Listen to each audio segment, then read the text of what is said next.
How's it going, everyone? Got quite a lot to talk about in this video. Black Myth Wukong, a big update for that game. We gotta talk about it, and I feel like the promotion of this game, if this is to be believed, is gonna be handled very, very well. I feel like Stellar Blade has kind of set the template of how you handle promotion of a new big budget IP, and Black Myth Wukong, I'm not gonna say they're following that template because the promotion of this game, the idea was probably in place for a very, very long time, but I feel like they've got the right idea if this is to be believed. According to Lunatic Ignis, who has been on point with a lot of their leaks, Black Myth Wukong will get a preview embargo on the 17th of June, so the embargo will get lifted, and then I imagine a lot of the previews are gonna go live.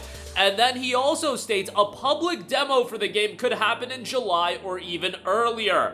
Phenomenal! Exactly the type of game you want to do a demo for. Stellar Blade had a demo, and I feel like that just resonated with a lot of people and got people really excited to check out the game. Black Myth Wukong, Stellar Blade, these are the exact type of games that you want to drop a demo for. Games that I think on the surface people are going to look at and be like, oh, this game looks really cool. It's going to be something that potentially is up my alley. Very easy to promote, marketing material, very easy to create flashy material for that, but to ultimately get people more invested, a 1 to 2 hour demo, even 45 minutes, perfect. Stellar Blade did it, and that was perfection. If Black Myth Wukong does it as well, perfect. I feel like people are already excited about the game within the gaming sphere. But now, as we're getting closer to that August date, and this is anecdotal, I've heard a couple of my boys bring this game up, and whenever my boys that are super casuals are bringing up the game, I know at that point, the game has potential to pop off. Will it pop off? I don't know. That ultimately depends on whether or not the game's good and whether or not the promotion leading up to its release is executed well, because really, the promotion of the game, when it matters the most, is the last 8 or so weeks prior to release, and, you know, 17th of June puts it right around the 8-week mark, and then you really amp up the promotion, because at this point, what Black Myth Wukong is, it's already done. The game is what it is. Sure, they might fine-tune out some bugs and glitches and things of that nature, but the content of the game is the content of the game. How it is promoted is going to elevate it, and obviously, first and foremost, the biggest element is going to be whether or not it's a good game. But given that 2 months out, over 2 months out, we're already hearing the buzz for this game at a very healthy level, I am led to believe that this game is going to do very, very well. As long as it's a fairly decent game, again, it doesn't need to be a 93 on Metacritic, but if it's like Stellar Blade level of the high 70s, low 80s, I'm pegging it right around that range. That is a huge W, and again, gonna be an IP that Game Science is gonna be able to build off of. And it's just nice because, let's be real, back when Black Myth Wukong was revealed in 2020, I certainly, and I wasn't the only one, several of you guys as well had your skepticisms on whether or not this game is ever gonna come out, just because we've been hosed in the past by a lot of games, and yes, there are extenuating circumstances when it comes to specific games, but still, people end up getting hosed by getting excited for a game, and right off the rip, I was like, whoa, Black Myth Wukong looks really good, but at the same time, even going back to 2020, I was like, alright, pump the brakes a little bit, this game looks a little bit too good to be believed, but you know what? Stellar Blade came out this year, and Black Myth Wukong coming out in just a couple of months. Those are two titles that, from the get-go, when both of those respective games were revealed, I was like, alright, let's see if these games actually come out, and hey, we're batting 2-0 as far as that's concerned. Just gotta get some of these titles like Crimson Desert out there as well, and, you know, we'll be doing pretty well, but I think Black Myth Wukong is going to do very, very well. And interestingly enough, the game is priced at $59.99. Would have been easy to go with a $70 price point for it, but $60, here we go. And very, very unfortunate for Microsoft just giving Sony the freest of the free, giving them essentially a console exclusive, a timed console exclusive. And some of you guys might be like, hey, that's not the biggest deal in the world.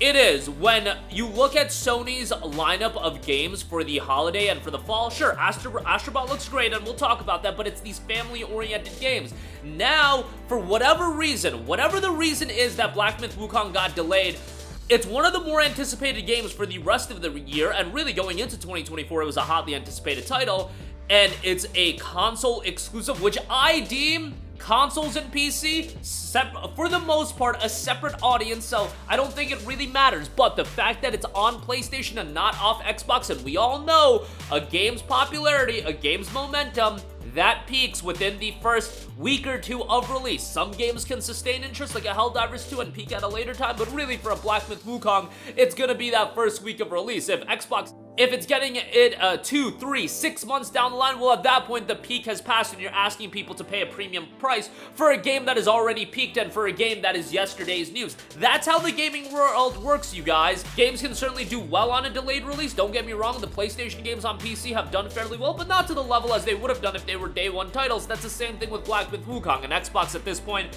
pretty washed as a console, although I thought their showcase was awesome, but them missing out on a major game and essentially handing PlayStation a timed exclusive, that is a big deal. I think it's understated how big of a deal that is. And if I was Sony, if I was at PlayStation, I would be running laps at excitement that they've just been given a free timed console exclusive. On top of that, if it is for the reason of this game being optimized for Xbox Series S, which I very much think that is the reason, that the same thing happened with Baldur's Gate 3. And if you look at the PC system requirements for Black Myth Wukong, you might be fooled into thinking this is an easy game to run, but that's based on the Steam listing. If you read the Steam listing, it's only got 2 tiers of system requirements, but then you actually read the entirety and what those system requirements point towards.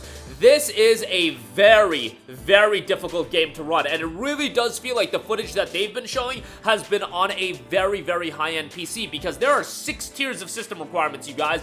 Minimum and recommended aren't too crazy. Recommended is an RTX 2060 and a Radeon RX 5700 XT, but that is at high settings for 1080p, you guys. 1080p. We don't know frame rate, but these days, games are trying to push past 1080p. If you're trying to play that game at Ultra, you're looking at an RTX 4070 and an RX 7800 XT. That's very high settings at 4K resolution. So obviously, that is a behemoth, and the PS5, the series, they don't sniff a 4070. They're more comparable to that 2070 range, but if you're talking about a Series S, well, then you're tailoring that game to an even lower console, and you're trying to get that game to run at least 1080p, at least get 30 frames per second, and who knows if they're managing a way to do that. And they also do note that the specifications that they've dropped for the PC version are with DLSS, FSR, and XeSS, the super sampling, all enabled. So, you know, that, I do believe, is the reason for the timed console exclusivity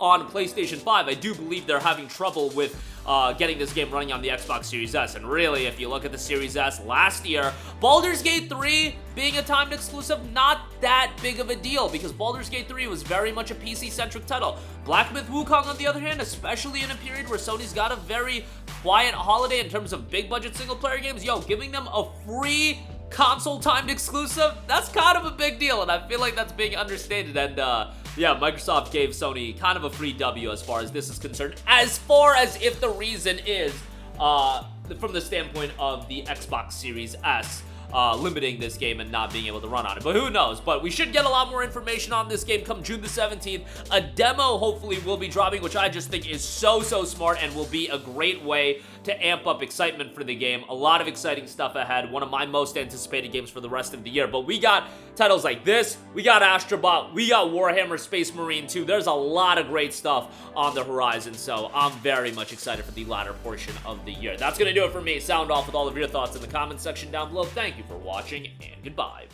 Hey guys, we hope you enjoyed the video, and if you did, make sure to hit the subscribe button, and if you're already subscribed, do us a favor and hit the bell icon. This way you'll be notified whenever we post a new video. That's the best way to keep up with all of our uploads, and we usually try to upload 2 videos a day. And with the bell icon hit, you'll be notified whenever we do upload a video. As always, thanks for watching.